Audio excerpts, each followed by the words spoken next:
ሰላም ነው። እንኳን ደህና መጣሽ። ቆያችን አብረን መስገን እንኳን በሰላም ወደ ስማርት ፖሊስ ስቴሽን ማዕከል መጣችሁ።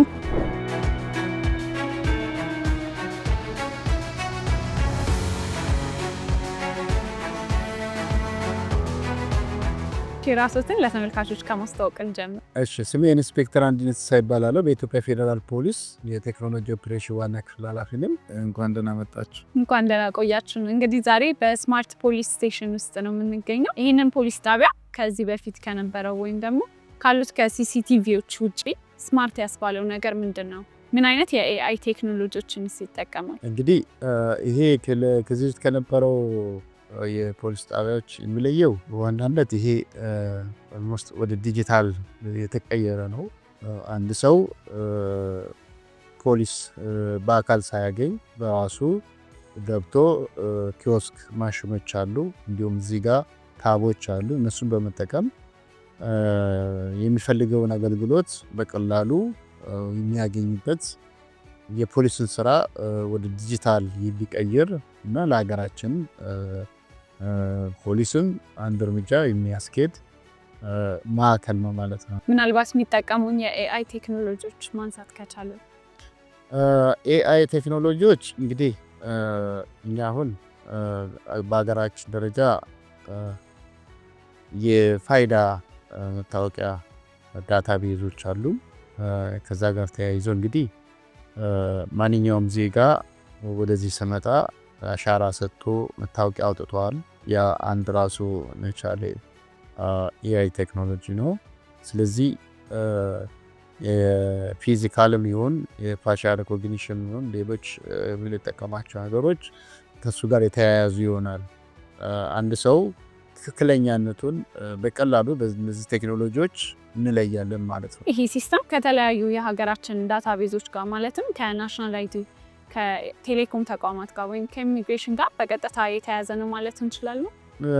አዎ፣ እንግዲህ ይሄ ሲስተም ከብዙ የሀገራችን ተቋማት ጋር ኢንተግሬት ማድረግ ያስችላል። ኦፕን ነው። አሁን ላይ ባለው ግን በዋናነት ፋይዳ በሀገራችን ደረጃ በመላው ሀገር በስፋት ሰው ወደዚህ ሲስተም እየገባ ስለሆነ ፋይዳ በዋናነት እንጠቀማለን። ከዛ ጋር ተያይዞ እንግዲህ ሌሎች ተቋማትን እና ሌሎች አገልግሎቶችን እያየን እየጨመርን የምንልበት ፕላትፎርም ነው የተፈጠረው። አሁን ምናልባትም ይህን ሲስተም በምንጠቀምበት ጊዜ የኃይል አቅርቦት መቆራረጥ ቢፈጠር ወይም ደግሞ ሲስተሙ በተለያዩ ምክንያቶች መስራት ቢያቆም እንዴት ነው የተጠቃሚዎች መጉላላትን መከላከል የምንችለው? ይሄ ነገር ስታሰብ 24/7 ስራ ይሰራል ተብሎ ነው ወይም ደግሞ ሙሉ ቀንና ማታ ይሰራል ተብሎ ነው የታሰበው።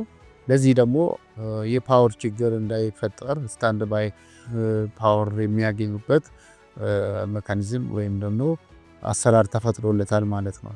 ሲስተሞቻችን እንዳይቆራረጡ የራሳቸው ፓወር ባካፕ አላቸው። እንዲሁም ደግሞ ተጨማሪ ኃይል ማመንጫ ጀነሬተሮች ጭምር ስላሉን በኃይል በኩል ብዙ የሚያሰጋ ነገር የለም። ከዛ ውጪ ኔትወርኩም ቢሆን እንዳይቆራረጥ ተደርጎ በጣም ፍጥነት ያላቸውን ኔትወርኮች እየተጠቀምን ያለ ነው። እንዴት ነው ታዲያ ይሄ ሲስተም በሀገራችን የበለጸገ ነው ወይስ ከውጭ ያመጣ ነው ሲስተም ነው? ይሄ ሲስተም እንግዲህ ከውጭ የምናመጣቸው ሃርድዌር ማቴሪያሎች አሉ። ነገር ግን በሶፍትዌር ደረጃ በሀገራችን የበለጸገው በኢትዮጵያ አርቲፊሻል ኢንተለጀንስ እና ኢትዮጵያ ፌደራል ፖሊስ በጋራ ነው የበለጸገው። ስለዚህ ሀገር በቀል ነው ማለት ይቻላል። ይሄ በኢትዮጵያ በአዲስ አበባ የመጀመሪያው ስማርት ፖሊስ ስቴሽን ነው። እንደ ዓለም አቀፍ ስናይ ግን አውሮፓ፣ ኤዥያን ይዞ ደግሞ ኢትዮጵያ አራተኛ ሀገር ናት በዓለም አቀፍ ደረጃ። የዜጎች ደህንነት በምን መልኩ ነው የሚጠበቀው? ማለት እዚህ መጥተው አገልግሎቱን ሲያገኙ የተለያዩ መረጃዎቻቸው እዚህ የሚቀሩ ይኖራሉ እና የተለያዩ የሳይበር አጥቂዎች ደግሞ ሲስተሙ ማጥቃት የሚፈልጉ በዝግጅት ላይ ያሉ ይኖራሉ። እነሱን ከመከላከል አንጻር አልፎም ደግሞ የህግ አካላትም ሆኖ ፍቃድ የሌላቸው ሰዎች አክሰስ እንዳያደርጉት በምን መልኩ ነው የሳይበር ደህንነቱ የሚጠበቀው? በሳይበር ዓለሙ ላይ ከፍተኛ የደህንነት ስራዎች ተሰርተዋል። ሲስተሙ ላይ ጥቃት እንዳይደርስ ሲስተሙ ላይ በተለያዩ የሳይበር ደረጃዎች ወይም ደግሞ ስታንዳርዱ የሚፈቅደውን ሴኩሪቲ አሟልቶ ነው ወደ ስራ የገባው። ያ በሚመለከታቸው የስራ ዲፓርትመንቶች ተሰርቶ ተረጋግጦ ነው ወደ ስራ የተገባው። በዛ በኩል ብዙም የሚያሰጋ ነገር የለም። ወደዚህ ማዕከል መጥተው የሚሰጡት ማናቸውን ለፖሊስ ወይም ደግሞ ለሀገር የሚጠቅሙ መረጃዎች በከፍተኛ ዲሲፕሊን ይጠበቃል እና በዚህ በኩል ዜጎቻችን ስጋት ሊገባቸው አይገባም። ባለው ዓለም አቀፍ ነባራዊ ሁኔታ የሚከሰቱ የሳይበር ጥቃቶች የሉም ማለት አይደለም፣ አሉ። ግን እነሱን የምንከላከልባቸው በሀገራችን ደረጃም በህንፃ በኩል እየተሰሩ ያሉ ሰፋፊ ስራዎች አሉ። ይህም ደግሞ የዛ ማዕቀፍ ነው። እዛ ስር ደህንነቱ እየተጠበቀ ይሄዳል ማለት ነው። ዜጎች መተው ጥቆሞችን ከሰጡ በኋላ የሚደረጉ ክትትሎች ይኖራሉ።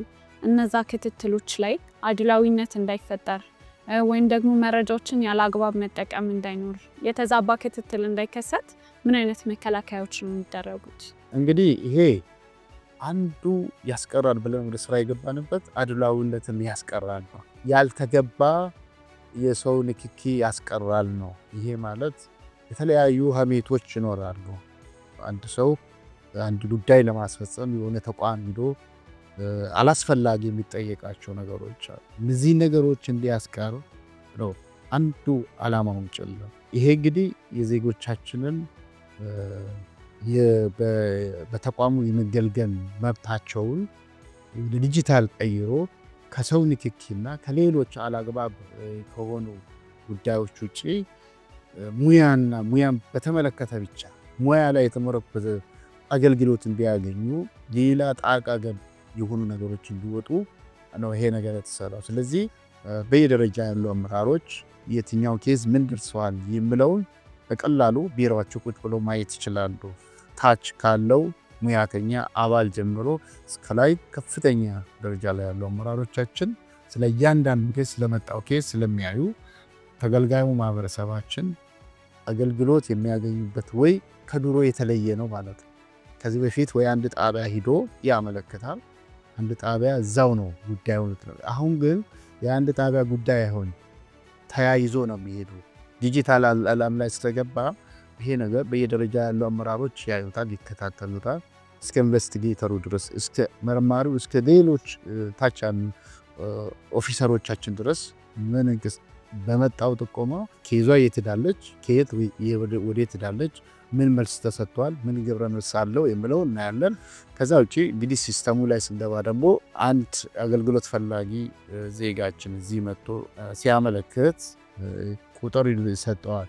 ቁጥር ማለት ያው ፋይል የተከፈተበት የራሱ የሆነ ቁጥር አለው። ያንን ደግሞ በቴክስትም ይደርሰዋል። ሞባይሉ ላይ በቴክስት ይዛል፣ እንዴት የት ጋር መከታተል እንዳለበት ፕሪንት አድርጎ ደግሞ ሃርድ ኮፒ ይዞ መሄድ ይችላል። ምክንያቱም አንዳንዴ ሰው ሞባይል ይዞ ካልመጣ ሃርድ ኮፒውን ይዞ እንዲሄድ ስላመለከተው ጉዳይ ይዞ እንዲሄድ ያንን ሁሉ ፋሲሊቴት ሲያደርገ ስለሆነ ይሄ እጅግ በጣም ዘመናዊ የሆነና በሀገራችን ደረጃ እንግዲህ የተስፋፋ ለዜጎቻችን አገልግሎት ይሰጣል ብለን ወደ ስራ ያስገባ ነው ሲስተም ነው። በጣም ጥሩ። እንግዲህ ይህንን አገልግሎት በግልጽ መለኪያ ስንለካው ምን አይነት ፈጣን ምላሾች ይገኙበታል? የስራ ቅልጥፍናን ከማካሄድ አንጻር ወይም ደግሞ አስተማማኝነቱ ምን ይሆናል ተብሎ ይጠበቃል? እንግዲህ ይሄ አሁን ምንድነው አንዱ የፖሊስን ስራ ማቀላጠፍ ነው። የፖሊስን ስራ ስታቀላጥፍ እንግዲህ ከፍጥነት ጋር ነው መሆን ያለበት። ከፍጥነት ጋር ሲባል ምንድነው አንድ ኬስ ከዚህ አንድ ጣቢያ ሄዶ ረጅም ጊዜ ባለ ጉዳዩ የተመላለሰ ወይም ደግሞ የተለያዩ ምክንያቶች ተፈጥሮ የሚዘገይባቸው ሚንሶች አሉ። ያን ጊዜ ሁላ የሚቀንስ ነው ማለት ነው ይህ ሲስተም። ምክንያቱም ባለ ጉዳዩ መጣ፣ ስለ ጉዳዩ አሳወቀ፣ የሚመለከተው ጋር ከደረሰ በኋላ እዛ ስታንድ ባይ ሆነ የሚወረወር ከደረሱ ጥሪ ጀምሮ ማናቸውንም አገልግሎቶች እዚህ ጋር ሲደርስ በፍጥነት ነው ምላላከው ማለት ነው። ዜጎቻችን እንደዚህ አይነት ያሉ የዲጂታል ፖሊስ አገልግሎቶችን ከመጠቀማቸው በፊት ምን ማወቅ አለባቸው? ማወቅ የሚጠበቅባቸው ነገሮች ምንድን ናቸው? እንግዲህ ዜጎቻችን በዚህ ማዕከል ላይ ሲመጡ ሙሉ ዶክመንት ይዘው ይመጣሉ ብለን እናስብ። ምክንያቱም እቃ ጠፍቶባቸው ወይም ደግሞ ከቦርሳ ጋር መታወቂያ ሊጠፋ ይችላል። ያንን እንዴት አድርገን ያን ዜጋ ማኔጅ የምናደርገው? ስለዚህ እዚህ አካባቢ ላይ አሉም ለነሱ ፕላትፎርም ያስቀምጥ ነው ከ991 ቀጥታ ስልክ ገብቶ መደወል ይችላሉ። ቀጥታ እዚህ ባሉ ታቦች ላይ የሚፈልጉትን ለፖሊስ ማመልከት የሚፈልጉትን በቀላሉ ማመልከት ይችላሉ። ስለዚህ እኔ ዶክመንት ሙሉ ዶክመንት ያላቸውና አይዲ ያላቸው ደግሞ እነሱ ደግሞ ቀጥታ ኪዮስክ ላይ በመግባት አይዲያቸውን በማገናኘት አይዲ ስካነሩ ላይ ቀጥታ ሙሉ መረጃቸውን እየሰጡ ስለሚፈልጉት ነገር ደግሞ ስካን አድርገው ዶክመንታቸውን በአጭሩ ለፖሊስ መላክ ይችላሉ ማለት ነው። ስለዚህ እነዚህ ሲስተሞች ተመጋግቦ ስለሚሄዱ እኛ ሁሉንም አይነት ማህበረሰብ አቀፍ የሆነ ስራ ስለምንሰራ አይዲ ካላቸው ጥሩ ከሌላቸውም እናስተናግዳለን። ስለዚህ ዜጎቻቸው ያለምንም ይሄን ያልያዝኩም እንዲያሉ ማለት አይጠበቅባቸው። ዶክመንት ወደ ፖሊስ ማምጣት የሚፈልጉት መረጃ ካለ ይዘው መምጣት ይችላል። ከሌለ ግን ምንም ካልያዙና ከጠፋባቸው ወይም ደግሞ ካልያዝ ከረሱ መተው እዚህ በአገልግሎት ማግኘት ይችላሉ በቀላሉ ማለት ነው። ምናልባትም ቀረ የሚሉት ነገር ካለ በእናንተ በኩል ያልተነሳ ቢነሳ የሚሉት ነገር ካለ? እንግዲህ ያው ዜጎቻችን ማወቅ ነው ያለባቸው ይሄ ማዕከል መከፈቱን። ይሄ እንደዚህ አይነት ነገር እንዳው ኢትዮጵያ ውስጥ አዲስ አበባ ላይ መኖሩ ራሱ ማድረሳችሁ ቴንኪዩ። ከዛ ውጪ እንግዲህ ይሄ እንደዚህ አይነት ሲስተም የሚሰራው ዝም ተብሎ አይደለም እና በሀገር ደረጃ የሆነ ቪዥን ስኖርሽ ነው እና በተለይ በኢትዮጵያ ሴኩሪቲ ተቋማት ላይ የሪፎርም ስራዎች አሉ አሁን ባለው ዲጂታል 2030 ጋር ተያይዞ። ስለዚህ ይሄ እንግዲህ የፖሊስን ስራ ወደ ዲጂታል እየቀየረ የሚሄድ በአጭር ጊዜ በ2 ወር ውስጥ የተሰራ እና አስገራሚ የሆነ ስራ ነውና የእናንተን ተቋም ማስከም ከለጋለሁ። ቴንክ ዩ። እኛም ፈቃደኛ ስለነበራችሁ ከልብ እናመሰግናለን። እንግዲህ ተመልካቾቻችን በዛሬ በዋና አጀንዳ ፕሮግራማችን በሀገራችን የመጀመሪያ የሆነውን የስማርት ፖሊስ ስቴሽን እንደዚህ አስቃኘናችሁ። ሳምንት በተመሳሳይ ሰዓት በሌሎች ፕሮግራሞች የምንገናኝ ይሆናል። ፕሮግራሙን አዘጋጅቼ ያቀረብኩላችሁ እኔ ቤተልሔም በለ ነበርኩ። እስከ ሳምንት፣ መልካም ሳምንት።